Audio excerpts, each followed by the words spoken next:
Welcome back, friends. Welcome back to Solutions Watch. I am James Corbett of CorbettReport.com, coming to you in October of 2023 with a little bit of literary whiplash, because listeners of the Corbett Report will recall that last week I was chatting with Dr. Daniela Ganser about his books going deep diving into Operation Gladio and the functioning of the American Empire and some of the things that it's been involved in, Gulf of Tonkin and others around the world. Well, this week, here on Solutions Watch, we're going to be covering similar topics and similar events, but from a very different literary perspective. This time not an academic or scholarly treatise of any sorts. We're going to look at something from the other end of the learning spectrum. And this is a question, as I have had pains to note several times on the Solutions Watch podcast over the years, this is a question I get a lot. How do I introduce this material in an age-appropriate way to my children? Well, here's an idea for you. It is called The Tuttle Twins Guide to True Conspiracies. And it is by not one, not two, but three-time Solutions Watch guest, Connor Boyack, who I will assume is now familiar to the regular audience. For the rest of you, of course, I will put in the link to TuttleTwins.com so that you can go and check out the Tuttle Twins books that I have talked about here with Connor in the past, but here we're going to be talking about the latest edition of the Tuttle Twins series, this time the Tuttle Twins Guide to True Conspiracies. So let's bring him on the program. Connor, thank you so much for joining us today. Thanks for having me, James. I'm excited. So am I. And this is an interesting book in so many different ways. But rather than me pre-talking it, why don't I give you a chance to introduce it to the audience? What is this book? What prompted you to create it? What are you seeking to do with it? So the Tuttle Twins Guide to True Conspiracies is a hardback book of 200 plus pages where we share 20 stories of not conspiracy theories, but true, verified, documented conspiracies that are indisputable. This is for a teen audience. This is part of our guidebook series. So this is, I believe, our fifth or our sixth guidebook. We have guidebooks on logical fallacies, on courageous heroes. So this is a nonfiction book for a teen audience where, as I said, we list 20 examples, but in each of them, Elijah, who's our illustrator for all the books, he illustrates. So like here's, as an example, social media manipulation. And so we can see kind of the algorithm, unfairly manipulating things. Here's Operation Popeye, says, leave climate change to us professionals. And so we use Elijah's fun illustrations as a way to introduce these ideas. And then I explain them simply with a bit of story, a bit of background, a little bit of intrigue to kind of say what was going on, and then introduce, the real conspiracy of what happened. Typically, they're government conspiracies. Sometimes they're corporate, private companies as well. But mostly these are bad actors in the government trying to deceive people in order to gain more power over them. Excellent and succinctly put. So let's take a look at the content of the book, because as you alluded to there, this is not conspiracy theorizing. This is conspiracy fact, a documentable history. So for people who just want to take a look at what this book covers, Naira in the Iraq War, Operation Mockingbird, Operation Paperclip, Gulf of Tonkin, Operation Sea Spray, Project MKUltra, the Tuskegee Experiment, Operation Fast and Furious, Operation Popeye, Operation Northwoods, Sugar and Fat Studies, The Great Reset, Operation Ajax, Social Media Manipulation, Poisoned Booze, Unconstitutional Surveillance, COINTELPRO, Hunter Biden's Laptop, A New Pearl Harbor, and The Creature from Jekyll Island. Obviously, for regular viewers of the Corbett Report, not a single one of those will be brand new, I would assume, because I have talked about all of them in the past. But this, as you say, is put in an age-appropriate way and context that really does put it as simply and straightforwardly as possible. So tell us about your thinking process behind choosing those particular 20 chapters. Yeah. Well, I mean, this could have been a longer book with many more examples. And so we decided on 20 for the length of the book. And there were things not included here. I'll give an example, like the JFK assassination. I think that there was foul play, that it was the intelligence community. And there's been increasing new revelations about that, and also stonewalling to release the documentation that the government is legally, bound to do. That's super fishy to me. That seems extremely plausible that the government was involved. We just don't yet have the document, the declassified, smoking gun to say, aha, here you go. So again, our desire here was to not have a book where it's like, oh, okay, you Alex Jones people are coming up with your crazy ideas again. I wanted to create a rock solid treatise for teens, again, for a teen audience, that was indisputable, that no one can say these didn't exist or, oh, that's just your claim. We wanted things that actually had documentation. And so the fun thing about Tuttle Twins, let's pick on Creature from Jekyll Island. G. Edward Griffin's a fan. I'm a fan of his. We're mutual fans. His book, Creature from Jekyll Island, very well read, very important to read. That's a thick book. And he writes well with kind of storytelling and makes it interesting to read, not just a dense scholarly treatise, as you were mentioning before. So it's an enjoyable read, but it's a big one. So if you go to the guy on the street and say, hey, you should read this book, I think chances are probably low that, he'll actually go home and do that. If you give him a book that says, hey, do you think your kids should learn critical thinking, should learn about what the government's done, what they're, and I think chances are high that they take a book like this that's illustrated, it's got simple stories.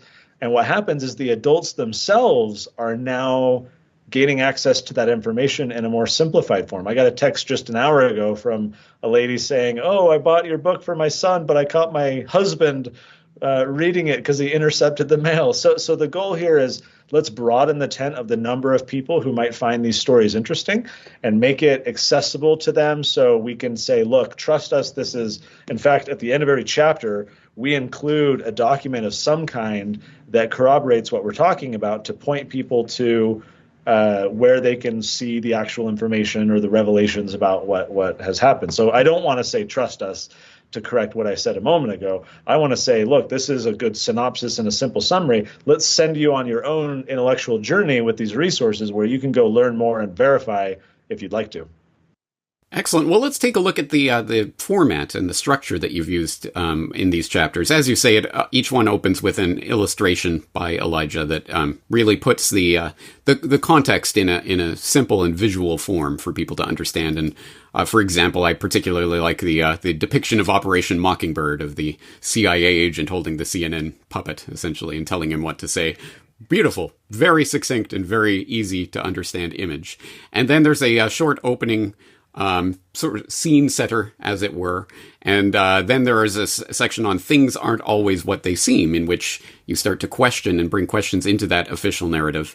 And then you ask the question, cui bono? Of course, an important question to ask in any investigation, and probably some good words for teenagers to be learning about. And then, why does this matter? Along with some what we learned summary in the end, and as you say, some sort of document at the end. Tell us about that format and how you came up with that idea. So the idea at the beginning of a lot of these chapters is we set the stage in a way that might relate to what Americans were led to believe. For example, in the Tuskegee experiment, all these poor black people with syphilis that was left intentionally untreated by the government that wanted to study what would happen to people who had untreated syphilis. So we open the stories often by saying, oh, there were all these sick people and they had what was called bad blood, and these hardworking government officials were trying to provide health, but a bunch of people died, and how sad, So we kind of falsely set up the narrative that often pertains to what people were led to believe at the time. And then we say, oh, things aren't always as they seem. We transition into the aha, the reveal, because we want readers to understand there's often a false portrayal of what's happening, so-called misinformation and disinformation, of which the government is the greatest purveyor. And so there's all these deceptions swirling around. And so you need to start to learn and flex that intellectual muscle of skepticism to realize that things aren't always as they seem. So we'll set up this straw man, if you will, this kind of fake narrative of what was claimed to have happened, and then we burn it to the ground by saying, here's what actually happened, here's the reveal. And then cui bono, I mean, that's as you point out, that's super important, because these actors, these people who were involved in these conspiracies were motivated. Like, we're all motivated by something. Humans respond to incentives. And so what are the incentives, or what were the incentives at the time that led these people to act as they do? Who were the beneficiaries of these actions? Typically, it was, government or large corporations amassing power and money, wealth, control. And so we thought that was really important. The section called "Why Does This Matter?" I thought that was particularly important because a lot of these conspiracies that are documented are decades old. Because, I mean, think of MK Ultra. We should have never found out about MK Ultra. It's just that in another warehouse, there was a filing cabinet in an office building with some random, like 1% of the documents, because the CIA director had ordered the destruction of all the documents and they missed out on this little sliver that survived. And that's what little we know about MK Ultra today. So a lot of these are decades old that through investigative journalism or declassification of official like memos of operations and so forth. We've learned about these later. What I didn't want, especially young people, to have as a takeaway is, oh yeah, man, the 50s and 60s, crazy time. I mean, MK Ultra, are you kidding me? But, things are different today. We're more sophisticated. We're more modern. Social media, there's more transparency of what bad people are. I didn't want people to draw that inference. So yes, we included a couple modern things like Hunter Biden's laptop, very recent examples of intelligence agencies doing a bunch of shenanigans and conspiring together.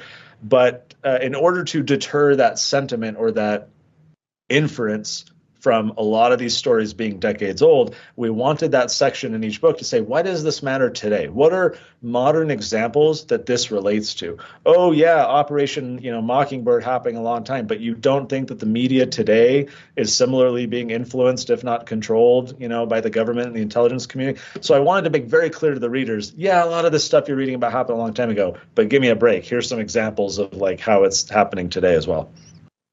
Absolutely, some important context to leave the reader with there. All right, as I say, it covers a wide range of material, and as a communicator of sorts myself, I can certainly appreciate with the struggle of trying to take sometimes quite complex and dense subject matter and condense it down in a way that's clear and concise and readable and understandable and enjoyable even, but also doesn't quite miss out the depth of the story, etc. And that's difficult enough to do for an adult audience. It's even that much more difficult, I imagine, to do, to condense it down to a few pages in a teenage appropriate book. So tell us a little bit about that struggle. Were there any particular chapters that were more difficult to write than others, or was there any subject matter that you felt was really a difficult job to summarize down?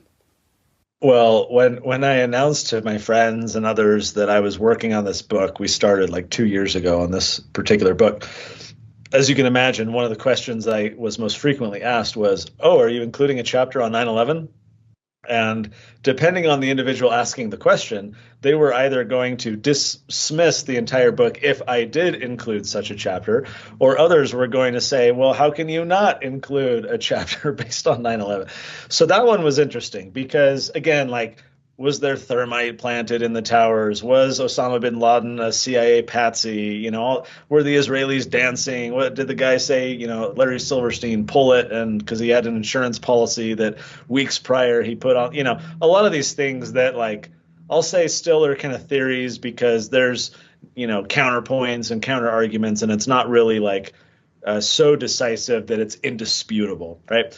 But I wanted to include something like that. So here I'm struggling. Like, this is a book called True Conspiracies, and I need to have integrity to make sure that all of the claims I'm making about what happened in each of these events are rock solid. I don't want any of my sources to be questionable. I don't want any of this information to be wrong, because here I am producing a book called True Conspiracies. So what we decided to do, as an example, with the 9/11 chapter, which I titled A New Pearl Harbor, as you can imagine just from the title, is to sidestep the question of, again, did the government plant the explosives, or elements within the government that knew, and so forth. Instead, I wanted to point out, what is indisputable? That 1 year prior to 9/11, you had a bunch of neocons form the Project for a New American Century, which issued one white paper called something like Rebuilding America's Defenses, in which they say that we need to project military strength across the world, especially in the Middle East. We need to build up our military after, Clinton and others have, supposedly shrunk it. And none of this is going to happen. This military might and build up, it's not going to happen unless we were to have a new Pearl Harbor to galvanize, American sentiment. And of course, 1 year later, we have it. I'm not alleging in the book that those individuals, I don't need to allege that they had any particular role in planning it or being aware that it was happening and then just sitting back and letting it happen because it was politically useful. We don't even need to accept or agree with any of that. We can, however, point out that there was a conspiracy to exploit the 9/11 attacks by these very same neocons who became part of the Bush administration. And immediately after 9/11, what did they start doing? They start using the term Pearl Harbor, trying to, in the media, draw those connections and get people riled up so that, oh, look, we went to war last time, in vengeance and justice because of this attack. That's what we need to do this time. That, to me, is a very clear conspiracy. I do point out, for example, that the 9/11 Commission chair and vice chair repudiate their own report, no longer stand by it, say that they were lied to repeatedly. The chair, at one point, I point out in the book, was surprised years later when he read a news report that the detainees at Gitmo were the video evidence of their interrogation was going to be deleted because he had no clue those tapes even existed, because the intelligence agencies, in particular the CIA, stonewalled them and would not allow them to be interviewed or anything like that. And so there's a lot of stuff there. But again, I kind of sidestep a lot of the, what I'll say is iffy stuff, to be able to point out, look, you don't have to believe that there was this massive conspiracy within the government for something like 9/11 to recognize that there was a conspiracy to exploit, like Rahm Emanuel says, never let a good crisis go to waste. That, to me, is still a conspiracy, and one where we can point to 9/11 as the genesis of many problems, even if you don't need to accept the idea that there were elements in the government involved in planning it or allowing it to happen. And then going with the format of ending with the document, well, then you already have a document there, Rebuilding America's Defenses, that you can quote from directly. So there you go. It's a very direct approach to that. As you say, I can imagine that was a divisive issue idea. Hey, are you going to do 9/11? And depending who's asking it, I'm sure very different responses. Tell us about the process of getting this tailored to a teenage audience. Do you have a test audience that you work with this material, or how do you tailor your writing? Yeah, that's a really good question. So my kids right now are 14 and 12. They've long been the guinea pigs for the Tuttle Twins books I write. However, in recent years, both of them have started to be like, we'll just wait for the final version, and surprise us at the end. Fortunately, I do have a lot of, I have kind of a community of like a test audience, as you say, families who are willing to review early material. And so we definitely utilize that for some of these. They, helped edit and proofread and find any typos. In fact, this is the author's like worst thing happening. I gave this book hot off the presses to my executive vice president, Michael, on my team. And he's just casually flipping through. And within 20 seconds, he gets to the new Pearl Harbor chapter. And it says right here, the events of September 11th, 2011. And I'm like, no, okay, we'll fix that in version 2. So despite, an occasional typo still getting through, I do have a group of people who help find typos, but also give input on this was confusing, this lacked clarity. Oh, I really like this part. And at this point, I rely on them less than I did early on, because I've been through it so many times. I've really been able to develop kind of a sense of what works well and what doesn't. And that's been fortunate for me to develop that experience, so that I need to, number one, rely less on people like that. But also, number two, so I don't have to make substantive edits because something is unclear.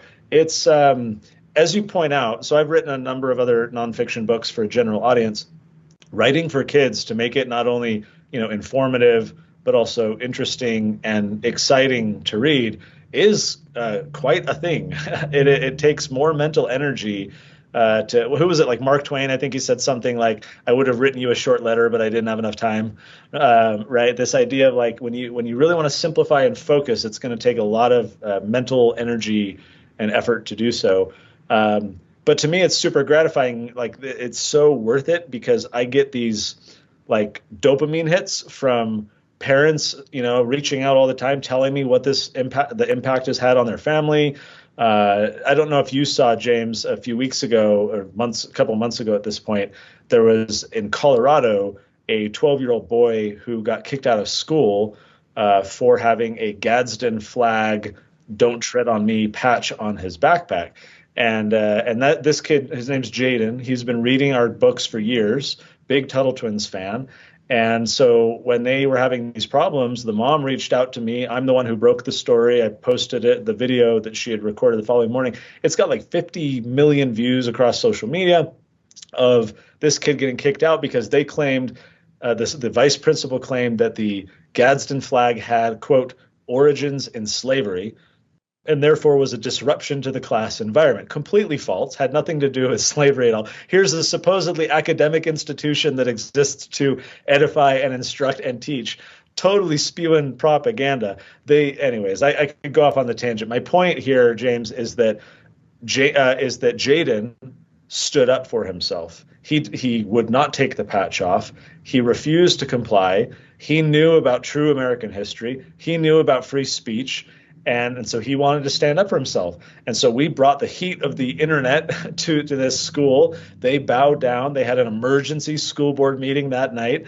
They walked back what the administration had said. And so here's this kid who stood up not only for himself, but when you go into the Google trends, you can search for Gadsden flag, and searches for it, as you might expect, massively spiked when this happened. So now here's a kid who's not only standing up for himself, but creating this opportunity for all these other people to learn a little bit more about, in this case, American history, and maybe go down a rabbit hole and learn more themselves. So I'm on a mission with books like this one to foster critical thinking and history and create more informed kids like that. Because yeah, it's hard to write. Like it takes a lot of mental energy for me to figure out how do I teach this stuff well. But what I'm trying to get at is it's so immensely rewarding seeing kids like Jaden or getting these emails from parents that they're having these aha light bulb moments, that families are having meaningful conversations. As you point out, you get these questions, as have I. Like, how do I talk to my kids about this? How do I introduce age appropriate things? How do I, make sure that they're, red pilled, as they get older and understand how the world actually works, not this like false matrix that we often grow up in. And so that's the mission. That's the goal. And because I get those dopamine hits and those stories and that gratitude from parents every day, it's so motivating for me and our whole team to be like, all right, let's lean into this. Let's create even more resources that are going to make future Jadens. Absolutely. I mean, what better testimonial could you ask for than a story like that? And hats off to the Jadens of the world who are not going to back down to educators who know less about history than they did themselves. If only we could give the teachers the Tuttle Twins books and tell them to read. But anyway, as you indicate, this is not the first Tuttle Twins guide. This is the 6th. So tell us about this series. So here's one that I'll grab. I got, I think, one other one right here in my office. So this is the one that came out before it. This is the Tuttle Twins Guide to Modern Villains. This one's a little thicker. It's like almost 300 pages, but every chapter is a different bad dude. They're all dudes. There are very few bad dudettes in world history.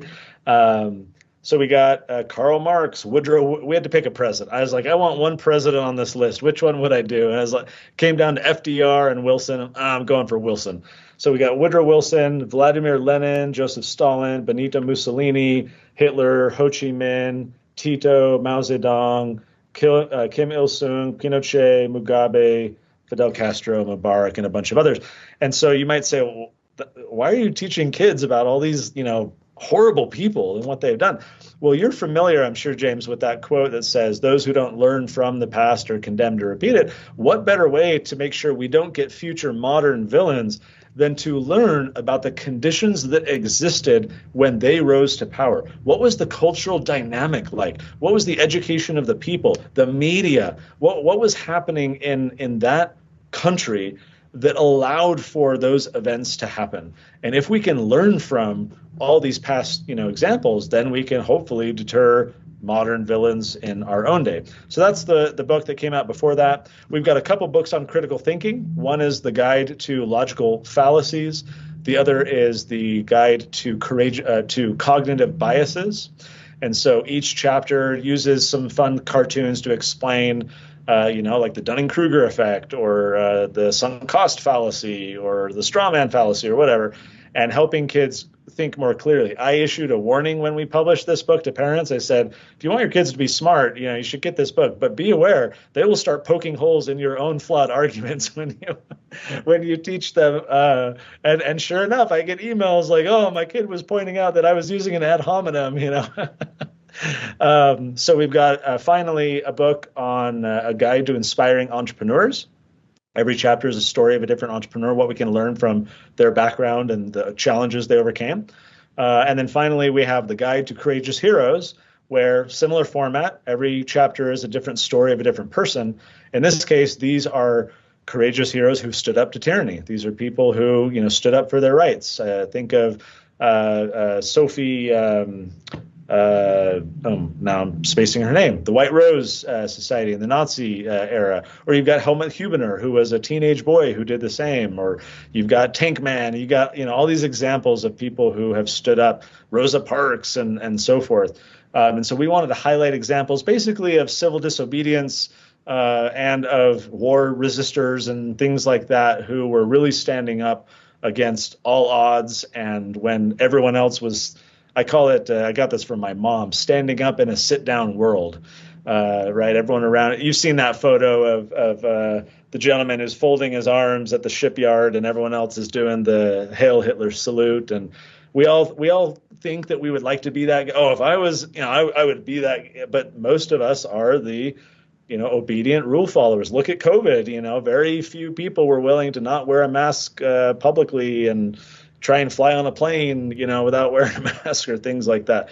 So that's that book is what can we learn from these people and how courageous they were? Why did they stand up? What examples are there in their earlier childhood that prepared them for that and develop their character to the point where they could be ready to act, much like Jaden, this 12-year-old kid. He's been reading books for years and almost in preparation for this opportunity to stand up and do something. So all these guidebooks, this is one of our 2 series that we have for teens. They're all nonfiction, age 13 and up. And the ultimate goal here, we've got toddler books, we've got our elementary age picture books that we're most known for. But as kids continue to get older, I want to make sure that we can continue to educate them and give them access to more information with more depth than we could with our earlier storybooks that they read when they were 8 or 9. And so as our audience continues to age up, we're going to lean into that even more and create more material for teens who can learn a bit more deeply about these ideas. Imagine in the future entrepreneurs, leaders, influencers, elected officials who read the Tuttle Twins books when they were young. I mean, look at Argentina. We've got the Javier Milei, fascinating guy, this Austrian economist, libertarian guy who, depending on election shenanigans, may or may not win here. But can we produce future people like that if we invest in the rising generation and help parents talk to their kids when they're even younger? That's ultimately the goal that we're after. So if you continue aging up as our audience gets older, then in a decade or so, we can expect Tuttle Twins for adults, right? I would argue we already have it, well, because most adult, when I get asked for our picture books, so here's the one we were referencing earlier, the creature from Jekyll Island, totally picture-based. Elijah does an amazing job. And historically, when I've been asked, what ages are these books for? I say, well, age 5 to 11 and members of Congress. So, adults can benefit from these just about the same level kids. Of reading comprehension, I would argue. Exactly. There you go. Well, hey, I can attest. My children know what the creature from Jekyll Island is, and it's because of the Tuttle Twins. So, thank you. That's awesome. Yeah. That's awesome. Quick story on that, if I may, James. A dad messaged me recently. He's in the car. His kids are in the back. They're listening to, I think it was NPR, something on the radio. And the talking heads were discussing inflation. Why is inflation happening? Why is it so high? And one of them said, well, I'll tell you why it's so high. It's because all these Beyonce and Taylor Swift concerts are selling out. The tickets are crazy expensive. Everyone's spending all this money, and it's heating up the economy. And the 9-year-old daughter chimes in from the back seat and says, that's a lie. It's because the Federal Reserve is printing a bunch of money. And so the dad turns the radio off, was able to have a meaningful conversation, not only about the Federal Reserve and inflation, because he had read the book with his daughter. He knew the lingo and the history, but also he was able to help her understand, hey, not everything you hear from an expert, right? Because I think that person was an economist or something, but not everything you hear on the media, not everything you hear from an expert is accurate. Amazing opportunity with his daughter to tie that in and help her understand you're right and most people are wrong, and you're growing up in a world where people will be very confident in claiming things that simply are not true. And so you need to develop a kind of a BS detector to realize, like, that does not comport with what I've learned. And that's all the more reason why we as parents, I think, need to give our children a foundation of truth. We need to, in age-appropriate ways, help them learn at a younger age before they get exposed to all these deceptions, so that they can evaluate these claims and these ideas they hear in contrast with the foundation that they've been given. Too many kids are sent out in the world, tabula rasa, blank slate, sponge to just soak up, whatever social justice crusade that their friends are doing. So mine is a call to action for parents to say, we need to be intentional with our kids, and we need to compete for their hearts and minds, because they're being assaulted. You'll appreciate, James. In fact, I should reach out to you once I have it done. Just this weekend, I finished writing the manuscript for a new book, general audience for adults, called Mind Wars. And it documents all the examples in which, like, we are in a psychological battlefield. You as a parent, how old is your oldest now, James? So my boy is 10 and my girl is 7. Okay, so young like mine, a little younger than mine. Let's fast forward a decade and a half. And imagine there's some war and your children and mine are drafted into whatever horrible military conflict is happening. Like me, you would probably help them resist and evade that draft. But let's say they end up getting sent to battle. We would not tolerate in any fashion our adult children going to some Middle Eastern far-flung country to fight if they didn't, at a minimum, have body armor, have a weapon, knowledge of the enemy, rules of engagement, defensive supplies and tactics and training. We would never think to send any adult to a theater of war without these basic supplies. And yet I contend that too many of us parents are sending our children out into psychological battle, this battlefield, without empowering them with armor, with weaponry, with knowledge of the enemy, obviously in age-appropriate ways. But still, our children, just like us adults, their minds are ground zero for this conflict. And there are people, certainly the John Deweys and Horace Manns and others of ancient history, but modern history as well, who see our children as raw material for their agenda, for their system, for fodder for whatever machine they're trying to build. And if we don't want that for our kids, we have to be, I think, very intentional in giving our children that armor, that weaponry, that knowledge, so that as they go out into the world, they can see through the BS, they can see through the deceptions, they can be an ambassador for truth with their friends and persuade their friends, like, no, don't listen to that teacher. They're totally wrong, right? The Gadsden flag is not about slavery. Hey, let me teach you some true American history. We want our kids to not be recipients of deception and brainwash. We want them to be actors, I think, for truth and to spread light. And so that's my call to action for parents. Let's be more intentional. Let's recognize the world we're sending our kids out into, and let's make sure we're fortifying them in an age-appropriate way, so that not only will they not be a casualty in the mind war, but they can actually, achieve some victories and help other people along the way. Excellent. Well, that's what it's about, and we will be directing people to TuttleTwins.com, where obviously all of these books are available. Are there any other resources you'd like to direct people to today? For the book in particular, if you want to go straight there, that one is TuttleTwins.com/conspiracies. plural, conspiracies. But yeah, TuttleTwins.com or finding us on social media at Tuttle Twins is a great place to go. Excellent. Well, I think we'll leave it there for today. I'm looking forward to hearing the feedback from the audience, as I'm sure you are as well, about this book and hopefully unlocking some young minds with this information. On that note, I think we'll leave it there. Connor Boyack, thank you again for your time. Thanks, James. Appreciate it.